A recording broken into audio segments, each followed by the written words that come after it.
Hello everyone, welcome back on my YouTube channel Sahani Gurukul. आज हम लोग पढ़ने वाले हैं T shape account class 11th का rules of debit and credit वाले टॉपिक में। तो चलिए देखते हैं। ओपन है टी शेप अकाउंट। हमें किसका टी शेप अकाउंट ओपन करना है? कैश का।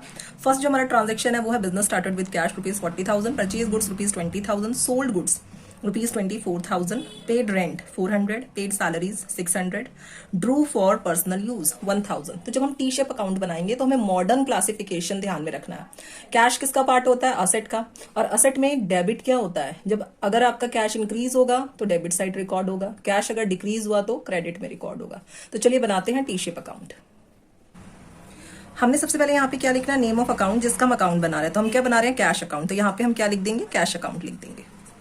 अब आपका जो ये वाली साइड है, हमेशा लेफ्ट हैंड साइड क्या है? डेबिट है। राइट हैंड साइड क्या है? क्रेडिट है।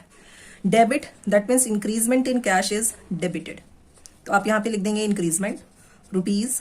डिक्रीजमेंट इन कैश क्या होता है? क्रेडिटेड होता है, तो डिक्रीजमेंट लिख दीजिए। और यहाँ हमने लिख दिया रुपीज। अब आप फर्स्ट वाला ट्रांजेक्शन देखो। जब भी आप बिजनेस स्टार्ट करेंगे तो कैश और कैपिटल दोनों इंक्रीज होते हैं। कैश और कैपिटल दोनों इंक्रीज होते हैं। तो फर्स्ट वाला जो हमारा ट्रांजेक्शन है उसे हमने कहाँ लिखा? इंक्रीजमेंट वाली साइड में। तो टू कैपिटल लिखेंगे। आप अकाउंट किसका बना रहे हैं? कैश का। तो कैश के अकाउंट में कहीं पर भी कैश नेम नहीं आएगा। तो हमने क्या लिखा? To capital account. Amount is 40,000। Next आपका ट्रांजेक्शन है गुड्स परचेज। गुड्स खरीदेंगे तो आपका कैश क्या हो जाएगा? डिक्रीज हो जाएगा। आपने क्रेडिट में लिख दिया बाय परचेज अकाउंट। अमाउंट कितना है? 20,000। गुड्स सोल्ड, गुड्स आपने बेचा तो आपके पास क्या इंक्रीज होगा? कैश इंक्रीज होगा। To sales account. डेबिट में आता है इंक्रीजमेंट, इसलिए हमने इसे यहां लिख दिया। अमाउंट 24,000। नेक्स्ट हमारा ट्रांजेक्शन क्या है? Paid rent. तो हम इसे क्या लिखेंगे? बाय रेंट लिखेंगे। तो यहां पे मैंने लिख दिया by rent account. Amount is 400। Salary पे करेंगे तब भी कैश डिक्रीज होगा। By salaries account. Amount 600 rupees.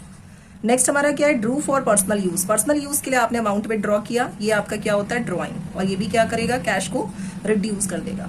तो बाय ड्रॉइंग अकाउंट हमने लिख लिया 1000। अब आपने क्लोजिंग कैसे करनी है? जो भी ज्यादा हो उसको आपने बोथ साइड लिखना है। तो ज्यादा कौन सा है आपका? डेबिटेड ज्यादा है आपका 64,000। यहाँ पे आपने लिख दिया 64,000। इसके बाद आपने क्या करना है? बाय बैलेंस सीडी निकालना है। बैलेंस सीडी, सीडी का मतलब क्या है? कैरी डाउन है।